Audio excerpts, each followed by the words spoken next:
tal, amigos? Welcome back to another episode. I'm your host, Marcelino Ortiz, and I'm very excited because today we have a special edition. We are going to go deep into MLS season number 30. 30 years of development on the most exciting league in the world. Maybe not, but for that, I have my trusty collaborators, Nik Z and Chiva, El Chiva Mayor, Julio Ramos. Are we entering into the golden age of MLS? That's going to be our show today. Nik, how are you today? Are you excited? Are you excited that Galaxy is still considered one of the top dogs in the league? Yes, of course I am. I'm feeling this energy, for the Galaxy. We'll get into that a little bit later, but more broadly for the season, like you said, there is sort of this buzz in the air. So yeah, I'm feeling it. I know Chiva is too. Finally, Chiva's wearing a hat that I can actually support. Chiva, how are you? Pretty. Hey, I'm excited, man. 30 years already. It's a lot. It's a lot of years. But let me tell you, I don't think we're close to the golden era of MLS. We still got some road to go. There's still some things to fix, but it's getting exciting every year. It's changing. It's getting better every season. And we're at MLS 4.0. We want to get to a 10. So many exciting things, Chiva. And one of the things that we need to remind our audience, one of the big changes this offseason was the introduction of a trade for money in MLS, something that was never done before, where teams can outright buy another player for cash. And one of the big movements of the season was Galaxy losing Jovelik, and another one, Cincinnati losing Luciano Acosta, the building block of their team. Chiva, how do you feel that that this new way of teams to assemble each other when they can go actually after a golden piece of another team and just buy it for them is changing the game in MLS? Well, we all know that something holding back the MLS is definitely money. The minute the MLS, removes the salary cap and makes it more exciting when it comes money wise, we're gonna see this league grow even more than what it has grown right now. So this move that you mentioned is very important because it doesn't go to their salary cap. It helps the teams to be able to bring somebody like Luciano Acosta, and he's not gonna go towards their salary cap. So that's pretty good. That's a really good move, and that's what we want to see. We want to see more DPS. We want to see more players that make more money and that bring the level up. Nik, how do you think teams like Galaxy need to prepare themselves for this new era in MLS? Not win. No, I'm joking because a lot of people say that the better you do, the more you're punished by these kinds of rules. But look, at the same time, to Chiva's point, this is meant to sort of create this transfer market within the MLS that's up there with international norms, incentivize players, and keep talent within the league, if not within specific teams. And it hurts when we think about creating dynasties, like I would like to see with my team, but it does help keep talent within the league itself. And I think at the end of the day, that's what MLS is trying to struggle with right now. It's like growing the league, right? That it's growing this league and building up. And so I think at its core, there are some sacrifices that teams have to make for this bigger picture, I guess, that this nation's football league is trying to accomplish. Let's remind everybody that one of the founding principles of MLS is parity, right? This league was created on the principle that every team should have a chance to win. And that brings us to our next point today. Chiva, you are not only a fan, you're an expert on all things LAFC. Tell me, how does it feel? Does it feel that it's true, or is just part of the hype that sometimes we enjoy as part of the LAFC fandom? But does LAFC is truly prepared to take it all this season? Look, man, we have a general manager like John Torrington that year after year he keeps delivering amazing players. He brings these players like Matej Bogus that nobody knew about him. He made some money. Buanga, nobody knew about him. He's killing it in the MLS. So John Torrington, it's doing pretty well. I have a lot of faith in him, and him we trust. Right now, we just got this guy from Turkey. I don't know if I'm pronouncing his name right, but it's Cengiz Under. Sorry if I'm not pronouncing it right, but from what I read, from what I hear, he's an amazing player. We're adding this young talent to the team, and man, LAFC is gonna be good this season because Jesus Igor, this guy from Turkey, the little kids like Martinez are stepping up, Joris on the back. I mean, it's still a strong team, even though we lost like 15 players. It's a very competitive team with Marky Delgado and all those guys coming in. Yeah, we see a team that has proven players in every line. We have Evo Beast at the front that came from San Jose. We have players that came from many different teams. But like you said, Thornton has an ability to put together teams that seem unlikely on paper, but year after year they stay in the competition. Now we're gonna skip Seattle because no one here really likes them, and we're gonna go to Galaxy because I am curious to know, Nick, if Galaxy is going to be able to repeat that incredible season that they had, where they were first place in the Western Conference for most of the season to the very last moment where LAFC snatched the first place. But now, to be honest, Galaxy was the best team in the West last season. Are they going to repeat? That's a really good question. And I simply, along with everyone else, have absolutely no idea, but I suspect it's going to be the opposite. We're going to have a shaky beginning of the season. And then when our star Ricky Puig comes back, hopefully sometime in the summertime, I can have a better answer for you and I could really tell you how we're going to be. But for right now, I think it might be a little bit of a struggle, a little bit of a shaky start, but I'm still pretty confident in my team. Yes, we've lost some key players, unfortunately, for various reasons. Some because of injury, that's temporary, like Ricky, but others like Dejan Jovic. But I'm still confident in my team. It's going to be a very different Galaxy either way. I do know that. A lot of new faces in a lot of teams, and that brings me to who do you guys think are going to be the dark horses in this season? In the West, Chiva, who is your candidate to surprise everyone? I think for everybody now, it's San Jose, man. With everything they have, like, Bruce Arena, Chicho Arango, Martinez, all these players that he brought in from New England. San Jose is, I think everybody's putting their money on San Jose this season because they're building a pretty good team. And not just because of the players, but most of it because of the coach, man. Bruce Arena is one of the best coaches in the history of the MLS, and he's with San Jose. So that's why I think they're a great contender. I am very, very excited for all the upsets that San Jose is going to bring to the Quinielas week after week, because I have a hint that if you want to make some money, you should be putting a little cash on San Jose winning it all because they were last place last season and they have a good chance to surprise everyone. And now we're going to talk about these green guys, the Seattle Sounders, that have spoiled not only LAFC, but also Pumas. So I personally, have beef with that team, but that's one of the classic quintessential winning teams of MLS. I have to recognize game when I see it. And Seattle has one of the best teams in MLS. They brought Jesus Ferreira and Paul Acosta from Dallas, really breaking that team apart and bringing them to Seattle, which was already strong. We have players that have been there for a long, long time. They know the system. A coach that has been with the team forever. So do you guys think that Seattle is going to go back to that strong team that was able to win it all? Or we going to continue to see that hot and cold seasons that they've been having lately? That's a really good question. We'll have to find out. I wouldn't bet against Seattle Sounders. They're a very strong team. But you know what? There's so much talent coming out of the West right now. And it's so exciting. Like, for example, San Diego FC. With expansion life comes a lot of, surprises. And it could either be like a boom or it could be a total bust coming out the gates on your first season. And I, as a Galaxy fan, I'm looking forward to match day 1 against San Diego. And I want that to be like this new rivalry regionally, right? I think that would be amazing for the league. It'd be amazing for Southern California more specifically. But like San Diego too, coming out of the woodworks with a brand new team, that's like a total. If we talk about dark horses, it doesn't get any more dark horse than that when you have absolutely no history behind you. You got hype, you got some big names. I'm excited to see that. Thank you, Nick. And we have to go on a break, but we will be right back here on LatiNation Football Club. We are talking about MLS season number 30, and we'll be back with the best of the Eastern Conference.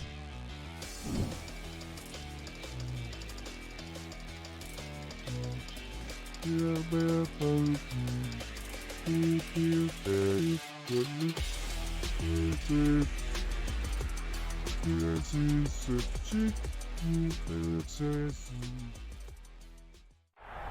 blocked well and tries to cut through the middle. Oh! The Your gut says Miami is going to win, and you should take the over.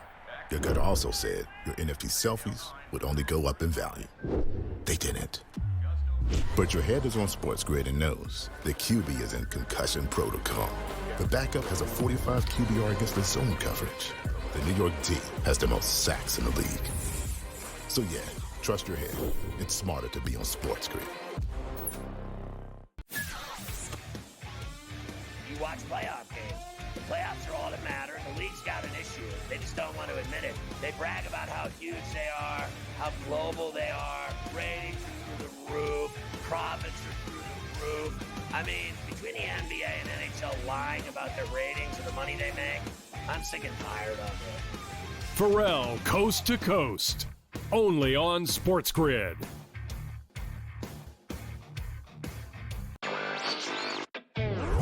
I guess this is the battle for second place in the NBA's MVP. It's been Shai Gilgeous-Alexander. He was like minus 250 a couple months ago. Then last month it was 3-1. I mean, it's now up to minus 440 here. Voter fatigue is a real thing, but there is a chance for him to maybe go on a hot tear, go on a stretch that maybe opens the conversation back up a little bit. I wouldn't say Shai's completely out of the woods just yet.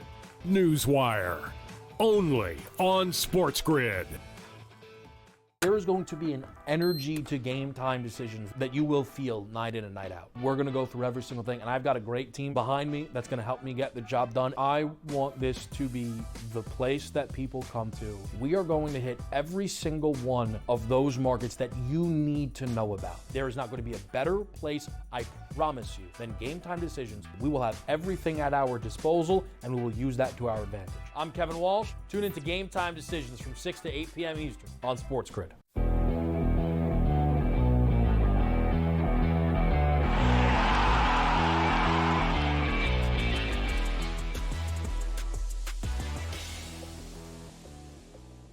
¿Qué tal, amigos? We are back here in LatiNation Football Club, and we are very excited because we are talking everything about MLS season number 30, and that's why I'm here with Nik Z and El Chiva Mayor, and we are breaking down everything that you need to know. And now it's turn of the Eastern Conference. The Eastern Conference is dominated by Miami.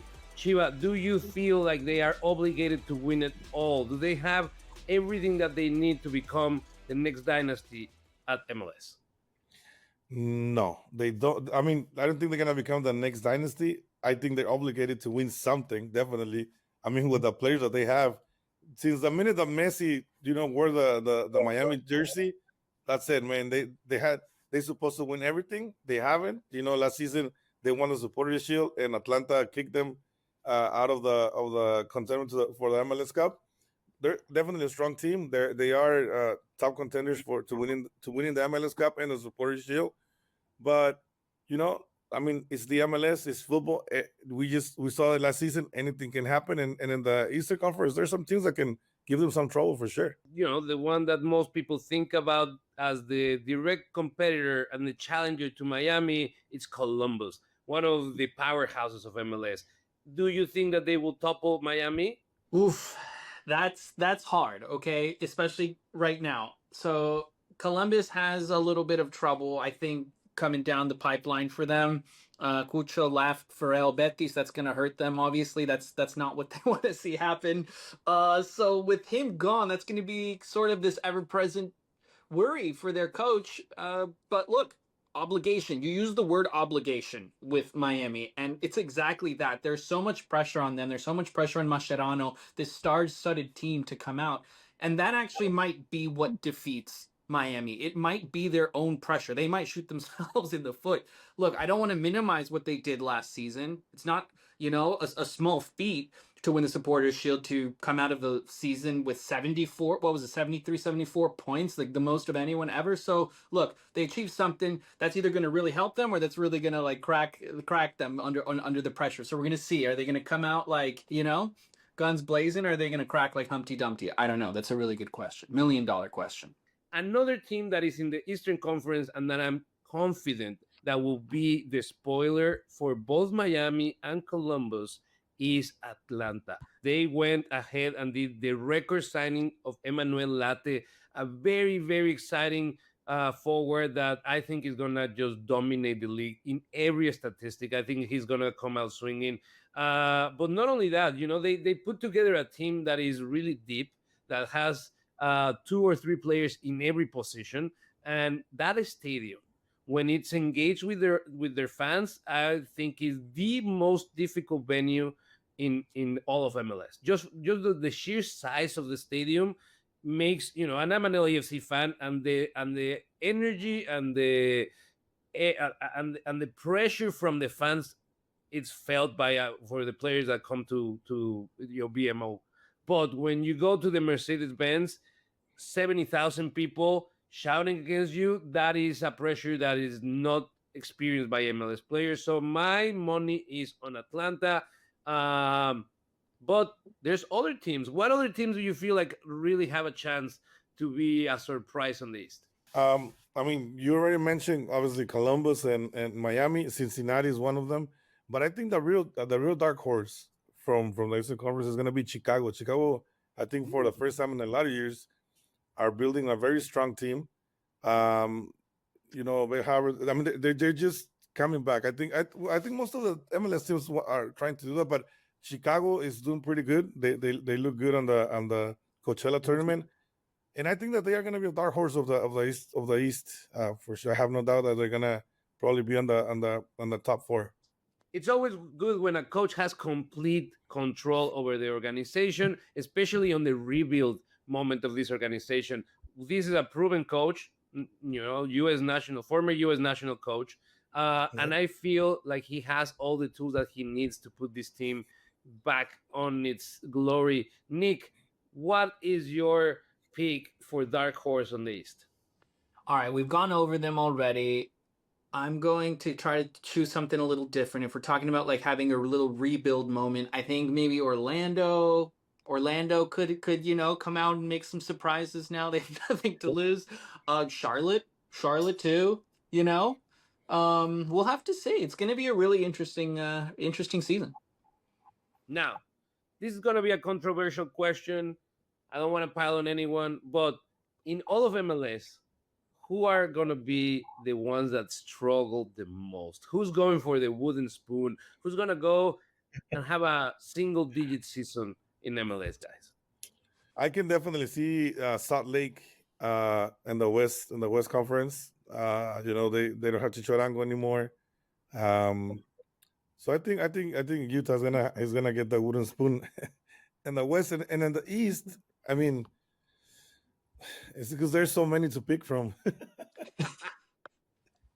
I think Montreal is gonna be another team that is not gonna be successful this season.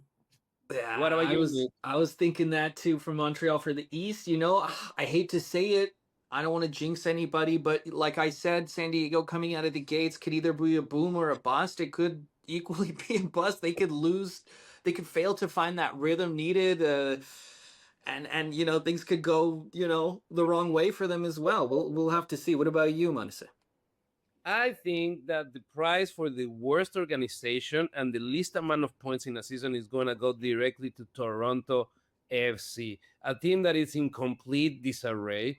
They clearly don't know what they're doing. They have one of 3-4 years ago, they brought 3 top players straight from the Italian league, and they spent at that moment record numbers for each one of them. Walt Bradley went and ended his career there, and now he spoiled a really important legacy that he formed with LAFC. He thought that he would redo it in Toronto, and I think that everything that could have gone wrong went wrong. So Toronto is definitely my pick for the team that is going to struggle the most, and also for an organization that is clearly in need of a revamping, new ownership, and a whole new program. And with that, we close our MLS preview for season number 30. We're very excited, but we got to go on a break. We'll be right back here in LatiNation Football Club with everything you need to know about Champions League and the upcoming MLS game for match day 1. So don't go anywhere. We'll be right back here in LatiNation Football Club.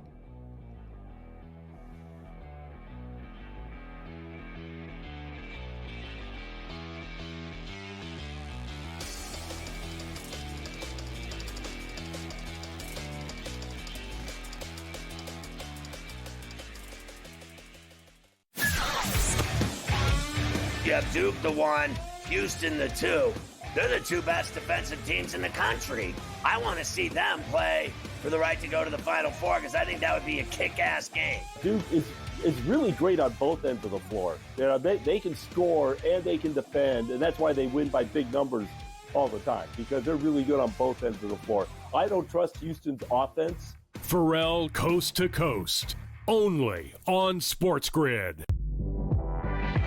I talked about AZ Fudd a lot, folks, and said when she got back from that knee injury, remember, it's the second ACL tear she's had in her career, that she was going to be a difference maker. UConn is plus 330. They're not going to get challenged again in the Big East until they come out of conference play in a conference tournament. I still like them at plus 330 to win a national championship. Betting above the rim, only on SportsGrid. I feel when I look at this Arizona team, I don't take them serious as a national title threat because you're asking Caleb Love to bottle magic that I just don't even think exists. 4.4, 6.6, 7.4, 7.7, 7.8.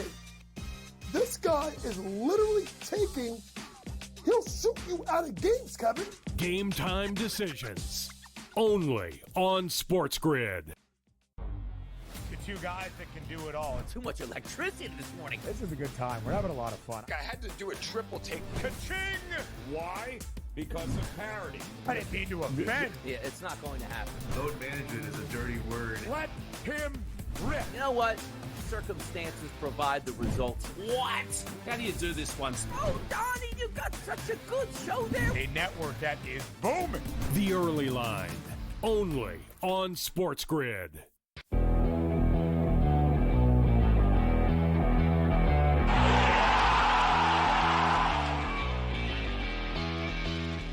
¿Qué tal, amigos? We are back here in LatiNation Football Club, and we are very excited because we are going to talk about the best tournament in the world, Champions League, and it was such an exciting week with soccer and some very painful losses. Chiva, talk to me. How destroyed are you to see Milan after that glorious first-minute goal from El Chaquito, Santi Jimenez, showing how he's going to become the next promise for the Rojinegro? Are you sad? Look, man, it's sad to see that one player can change the entire, the entire game for not being smart. I think they made 2 terrible mistakes, and that cost Milan, the elimination. The fact that they started winning 1-0 on the 52nd, not even the minute, it showed promises. They were playing okay. I think the coach made a huge mistake by taking out Santi Jimenez and Pulisic too soon. He should have waited a little bit longer. That's just my humble opinion. Yeah, sad because I wanted Santi to go to advance more within the Champions League. But at the end of the day, it's football, and Feyenoord showed up, and they show that anybody can surprise anybody when it comes to football. What a lovely match. If you were a Feyenoord fan, they fought hard. And I think there was a little extra motivation, right? Like if your former player scores on you on the first minute, the team pulled together. And this is a team that, that is based on the collective effort, not on the stars. And that's why they form players like Santi, right? They know how to play for the team, and that's what a good player does. Nick, let's talk about the inevitable. The reality hit Manchester City hard. The reality is here, and is that they are no longer an elite team, at least not in the current form. How about Mbappe? Tell me your impression of the Real Madrid-Manchester City game. I mean, Mbappe was owning the whole Man City back line. There's nothing you could say. I don't care who you're supporting. Mbappe was unstoppable, but not just Mbappe. Can we talk about how amazing Rodrigo's passing and decisions are? He's absolute baller. I don't know. I mean, everything just went right for Madrid that game. They were just playing absolutely amazing, and you could see the exact opposite for Man City. They couldn't get anything done. They were struggling, and I don't know. I mean, it's the leadership, and it's a top-down kind of issue that needs to be dealt with. But yeah, no. Real Madrid played beautifully executed. They tore them apart surgically. I was hoping that Milan made it through and was, that Cinderella story to come back to the glories, but that's not the case. So my next bet is gonna be on PSV and also on Feyenoord. I think that after that victory that they had, they will be very, very, very excited to show that they can go deep, playing organized, playing as a collective force instead of trying to rely on a big player. But this is going to be very, very exciting what's coming up. Round of 16, we will have every analysis beforehand. So you are well prepared to watch this game with the most excitement. Guys, that's all the time that we have for today. I'm very happy to have you guys sharing your knowledge and your insight. MLS season 30 is going to start with a bang. Quickly, 3 games. Chiva, LAFC is playing Minnesota. Who's going to win? LAFC 4-1. Oh, starting strong. Now, Nick, you have one of the most exciting games. Actually, the first game of its kind, the Sunday night game, a new invention of MLS and Apple TV, where the hype game of the week is going to happen on Sundays instead of Saturday with the rest of the games. You get that Galaxy against San Diego. What are your predictions? I think Galaxy is going to give San Diego a very warm welcome to the MLS with a sweet 2-0 win. They're going to use that momentum. They might be missing some key players, but we're going to use that momentum and teach San Diego, how things are done here in the MLS. And, I hope Galaxy shows them that this is not a playground. But I also hope that they lose because first hat trick. Hey, because if they lose, it's going to spell, a lot of nervousness, a lot of trouble for Galaxy going into it. So I'm just hoping that, we stay on top and don't embarrass ourselves. A big game nonetheless. And in the East, I'm going to go and choose a winner for the Miami-New York City game. And I'm going to say Miami. Miami is obligated to win 3-1 on this game. They have to show power up front, but they also need to be balanced, something that they've struggled with, but they're going to win 3-1. So that you got it, the first 3 games of the season that we think you have to watch this weekend. LAFC versus Minnesota, Galaxy against San Diego, the newcomers, and Messi and company, Miami facing New York City Football Club. And with that, we close this edition of the best TV show in sports, LatiNation Football Club. Nick, Chiva, thank you so much for joining us today. And we'll see you next week here in LatiNation Football Club, where we're going to have the very best reactions to the match day number 1 of MLS and so much more here in LatiNation Football Club.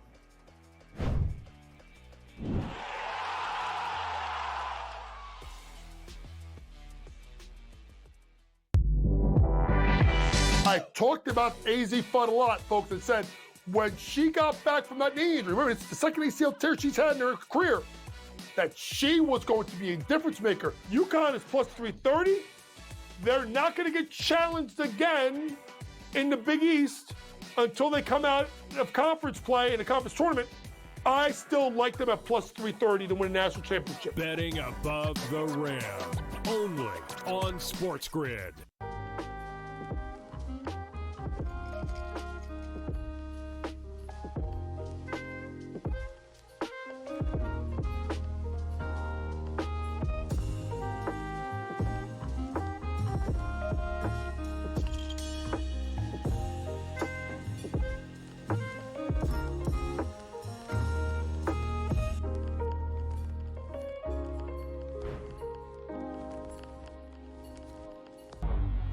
Two guys that can do it all. Too much electricity this morning. This is a good time. We're having a lot of fun. I had to do a triple take. Ka-ching!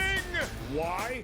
Because of parity. I didn't mean to offend. Yeah, it's not going to happen. Load management is a dirty word. Let him rip. You know what? Circumstances provide the results. What? How do you do this once? Oh, Donnie, you got such a good show there. A network that is booming. The Early Line, only on SportsGrid.